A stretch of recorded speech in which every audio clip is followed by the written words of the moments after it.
خصوصاً عمران خان جس نے ہر موقع پر طالبان کے ظلم اور ان کی زیادتیوں کو نظر انداز کیا کہ کہا کہ یہ زیادتیاں ہے ہی نہیں، یہ تو جہاد لڑ رہے ہیں۔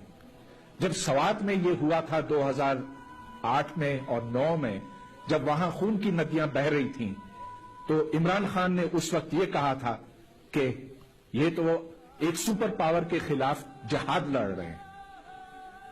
پھر جماعت اسلامی، جمعیت علماء اسلام، یہ تمام پارٹیاں ہیں جنہوں نے طالبان کو، تو کیا آپ نہیں سمجھتے کہ دوسری طرف وہ طالبان جو پاکستان کے اندر جنگ کا ماحول پیدا کر رہے ہیں ان کو بھی کچھ چینج ہونے کی ضرورت ہے؟ دیکھیں، جو یہ آپ خبریں سنتے ہیں گلے کاٹنے اور یہ لڑکیوں کے اسکول کو برباد کرنے پہ، سب سے پہلے تو ہماری اپنی گورنمنٹ کا پروپیگنڈا ہے، کیونکہ یہ بار بار لوگوں کو یہ بتاتے ہیں کہ یہ ہماری جنگ ہے، یہ امریکہ کی جنگ نہیں، ہم اپنی جنگ لڑ رہے ہیں، اور یہ سب سے بڑا جھوٹ تو یہ ہے۔ تو ایک تو یہ جھوٹ بولتے ہیں، دوسرا پھر کہ یہ انتہا پسندوں کے خلاف لڑ رہے ہیں، یہ طالبانائزیشن ہو جائے گی پاکستان میں، لوگوں کو خوف دلواتے ہیں، جس کی وجہ سے لوگ کنفیوزڈ ہیں۔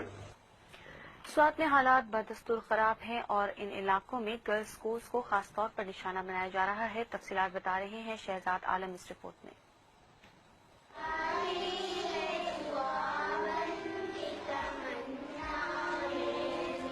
ضلع سوات میں جاری کشیدگی میں 2008 کے دوران عسکریت پسندوں نے 180 سے زائد اسکولوں کو نظریات شیعہ انہیں دھماکہ خیز مواد سے تباہ کر دیا ہے، جس کی وجہ سے 40,000 سے زائد بچیاں زیور تعلیم سے محروم ہو گئی ہے اور حکومت کو بھی اربوں روپے کا نقصان ہوا ہے۔ ہم لوگ پڑھنا چاہتے ہیں، یہاں مجبوریاں ہیں لڑکیوں کی، اور زیادہ تر لوگ بے گھر ہو گئے، نہ ان کے ماں باپ بھی چڑھ گئے، ان سے بہن بھائی بھی چڑھ گئے ہیں، اور ہم پڑھنا چاہتے ہیں، ہمیں پڑھنے دیجیے۔ مجھے پڑھنے کا بہت شوق ہے، لیکن یہ لوگ کیوں ہمیں نہیں چھوڑتے پڑھنے کے لیے؟ انہوں نے بہت سے اسکول جلائے، بہت سے بچے زخمی ہو گئے، کچھ گھر چھوڑ کے چلے گئے، کچھ اسکول چھوڑ کے چلے گئے، یہ اچھی بات نہیں ہے۔ سوات کشیدگی میں دیگر سرکاری عمارات کو بھی نشانہ بنایا گیا ہے، جبکہ سب سے زیادہ گرلز اسکول متاثر ہوئے ہیں۔ اسکولوں کو نشانہ بنانے کے واقعات کے پیش نظر زیادہ تر لڑکیوں نے اسکول جانا چھوڑ دیا ہے، جبکہ حکومت کی طرف سے لڑکیوں کو اسکولوں کو تحفظ فراہم کرنے کے لیے کوئی اقدامات نہیں اٹھائے گئے، اور اب شدت پسندوں نے لڑکیوں کو 15 جنوری تک اسکول چھوڑنے کی دھمکی دی ہے، جس کی وجہ سے سوات کے لڑکیاں زمانہ قدیم کی طرف گامزن ہے اور ان کا آپ خبریں سنتے ہیں گلے کاٹنے اور یہ لڑکیوں کے اسکول کو برباد کرنے پہ، سب سے پہلے تو ہماری اپنی گورنمنٹ کا پروپیگنڈا ہے۔ ہمارے اوپر ایک مجبوری ہے، ہمارے ساری پارٹی اس وقت کے پی کے اندر بھی ہے اور ہماری قبائلی علاقے کے اندر بھی پارٹی ہے۔ میں اگر آپ ہمیں ہمارے سے بڑی بڑی سٹیٹمنٹس کو ہم دلوا دیں طالبان کے خلاف، تو ان کو کون بچائے گا؟ وہاں کو پولیس بچائے گی ان کو؟ لیکن بے نظیر بھٹو کو تو خطرہ صرف ایک جگہ سے تھا، کیونکہ انہوں نے کیا آئی تھی کہ وہ طالبان کے خلاف بھی کارروائی کریں گے اور القاعدہ کے خلاف، تو ان کو تو ادھر سے تھریٹ تھی۔ میں تو پہلے دن سے کہہ رہا ہوں کہ یہ کبھی ہماری جنگ تھی نہیں اور ہمیں پڑھنا نہیں چاہیے تھا، لہٰذا مجھے ادھر سے تو کوئی مسئلہ نہیں ہے۔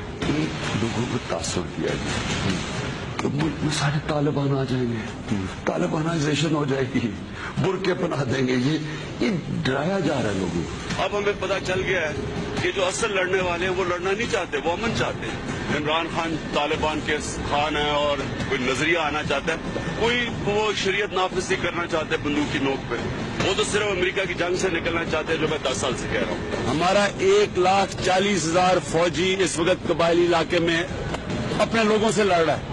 سینٹرل گورنمنٹ کیا گارنٹی دے گی قوم کو، اور طالبان کو کیا کہے گی کہ وہ ڈائلاگ پہ پھر آئیں اور پھر ایسے نہیں ہوگا، پھر ڈرون اٹیک نہیں ہوگا، یعنی پھر ڈائلاگ کو ڈرون نہیں کیا جائے گا۔ دعا یہ ہے کہ یہ ڈائلاگ آگے بڑھے، اور ڈیمانڈ بھی ابھی تک کوئی ایسی نہیں آئی، انہوں نے صرف اپنے جو قیدی ہیں ان کی بات کی ہے، کوئی شریعت نافذ کرنے کی بات نہیں کی. مذاکرات دشمنوں سے ہوتے ہیں، دوستوں سے گپ لگتی ہے. امریکہ طالبان سے مذاکرات کرنے کے لیے تیار ہے، طالبان نہیں تیار. یہاں تو تیار ہے مذاکرات کرنے کے لیے اکثریت ان کی. جس طرح امریکنوں نے قطر میں طالبان کا آفس کھولا ہے، کوئی کم از کم مذاکرات کے لیے کچھ ان گروپس کو انوائٹ کریں کہ ڈائلاگ کے لیے کوئی آفس کھولیں. یہ جو لوگ کہتے ہیں نا ٹاکس فیل ہو گئی، ٹاکس تو کامیاب ہو چکی ہیں. ٹاکس کامیاب ہو گئی ہیں. ٹاکس کامیاب ایسے ہو گئی ہیں کہ ہمیں یہ پتا چل گیا ہے کہ اکثریت طالبان کی بات کرنا چاہتی ہے. ہمیں انفارمیشن ہے کہ جو بڑے اصل میں لڑنے والے گروپس ہیں وزیرستان میں، سب بات کرنا چاہتے ہیں اور امن چاہتے ہیں. ہمیں انفارمیشن ملی ہے، طالبان کی بار بار ایک ریکویسٹ آئی ہے کہ آپ ڈرون اٹیکس بند کرائیں، ہم بات چیت کرنے کے لیے تیار ہیں. I think that the Americans basically could have taken out حکیم اللہ whenever they wanted. I think that the timing was to sabotage the peace process. مجھے بڑا افسوس سے کہنا پڑتا ہے کہ لگ رہا ہے کہ ہم ملٹری آپریشن کی طرف جا رہے ہیں. ایک پاکستانی ہوتے ہوئے مجھے بڑا خوف ہے کہ ہمارے دشمنوں کو فائدہ ہوا ہے، جو چاہتے تھے کہ یہ امن نہ ہو، ان کی جیت ہوئی ہے.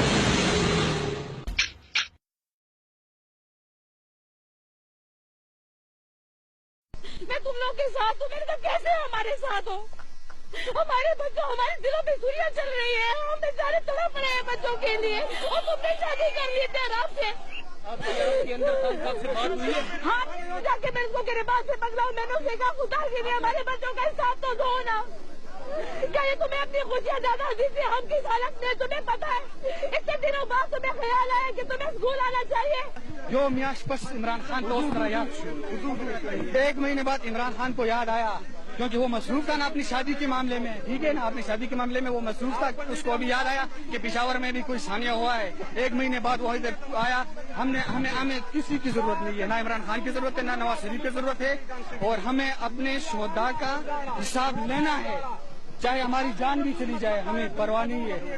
ہمیں کوئی بھی بندہ نہیں آئے گا اس میں. عمران خان کو کیا ضرورت تھی آ جانے کی؟ پہلے اپنی شادی کے معاملے میں مصروف تھا. نواز شریف کو بھی نہیں آنے دیں گے کیونکہ اس کا تو پہلے حق تھا آنے کا، وہ وزیر اعظم ہے اس ملک کا، اس کا حق پہلے تھا کہ وہ آرمی چیف سے بات سننے. ہیلی کاپٹر کی بات یہ ہے کہ ہمارے صوبے نے ان کو منتخب کیا ہے، باقی صوبوں میں اس نے ہارا ہے. ہمارے صوبے کی گاڑی اور ہیلی کاپٹر کو یوز نہ کرے، اور اگر آج یوز کر رہے ہو تو ہمارے بچوں کے اوپر سیاست کر رہے ہو.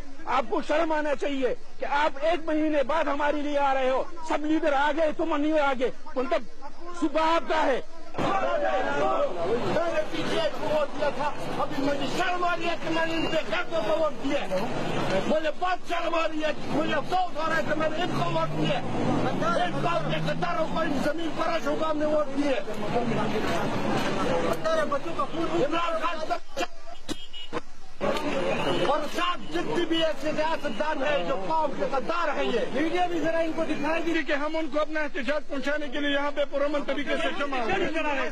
اگر ہماری اور کوئی غلطی تھی تو آپ سب گواہ ہیں، آپ کہہ سکتے ہیں. نہ کوئی ہم نے کسی پہ ہاتھ اٹھایا ہے، نہ کوئی ہم نے اس طرح غیر قانونی کام کیا ہے، نہ کوئی قانون کو توڑا ہے. ہم یہاں پہ اپنا پرامن احتجاج کرنے کے لیے آئے تھے. تو بڑے افسوس کی بات ہے ان لوگوں نے ہمیں گالیاں دی، پولیس نے ہم پہ تشدد دیا، ہمیں دھکے دیے. یہ ہماری حیثیت ہے، یہ ہماری اس کو میں نے یہی کہا، کہہ رہا ہے کہ میں جا کے گریبان سے پکڑا. اس نے کہا کہ میں تم لوگوں کے ساتھ ہوں، میں تم لوگوں کے ساتھ ہوں. میں نے کہا کیسے ہمارے ساتھ ہو؟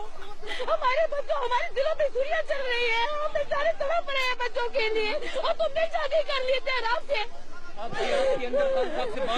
ہاں جا کے میں اس کو گریبان سے پکڑا، میں نے اسے کہا خدا کے لیے ہمارے بچوں کا ساتھ تو دو نا. کیا یہ تمہیں اپنی خوشیاں زیادہ دی تھی؟ ہم کس حالت میں تمہیں پتا ہے؟ اتنے دنوں بعد تمہیں خیال آیا کہ تمہیں اسکول آنا چاہیے.